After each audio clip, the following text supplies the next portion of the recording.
मोरारजी देसाई सरकार में गृह मंत्री रहे चौधरी चरण सिंह ने जनता पार्टी की सरकार क्यों गिरा दी?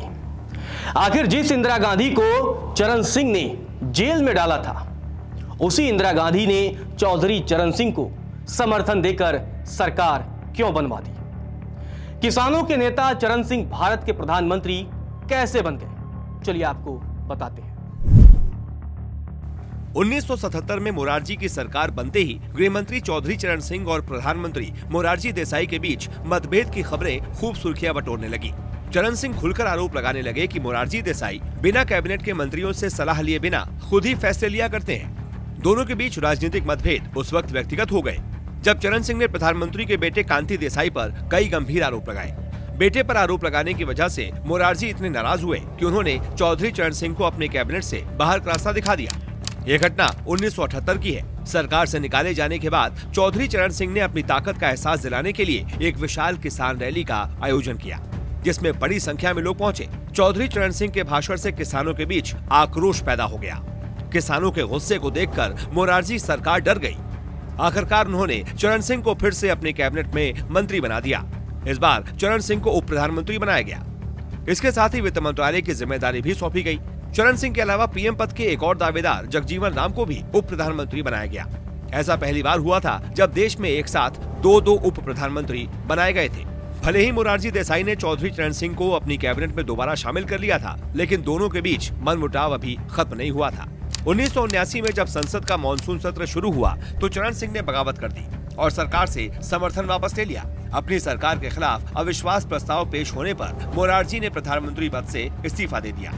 मोरारजी के इस्तीफे के बाद देश के सामने फिर से वही सवाल खड़ा था कि अगला प्रधानमंत्री कौन बनेगा। उससे पहले आपको सीटों के समीकरण के बारे में बता देते हैं।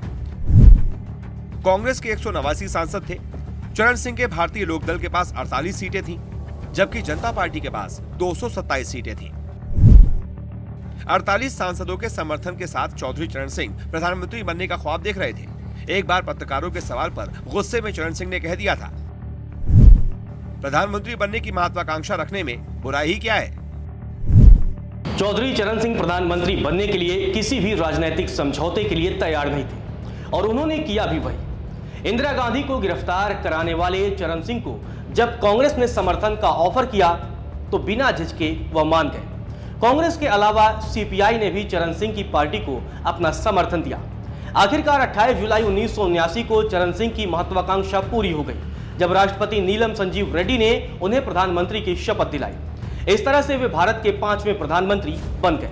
राष्ट्रपति ने चरण सिंह को 20 अगस्त तक बहुमत साबित करने का वक्त दिया था, लेकिन 19 अगस्त को इंदिरा गांधी ने चरण सिंह सरकार से अपना समर्थन वापस ले लिया। इस तरह महज 23 ही दिनों में चरण सिंह की सरकार गिर गई। कांग्रेस के समर्थन वापस लेने के बाद चरण सिंह को 20 अगस्त 1979 को इस्तीफा देना पड़ा।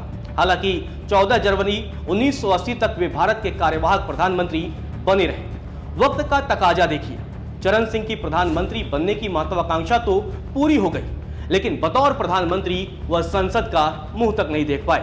इस तरह वह भारत के इकलौते प्रधानमंत्री हैं जिन्होंने संसद का सामना नहीं किया। कैसे बने प्रधानमंत्री की इस सीरीज में इतना ही। अगले एपिसोड में मिलते हैं भारत के अगले प्रधानमंत्री के कहानी के साथ।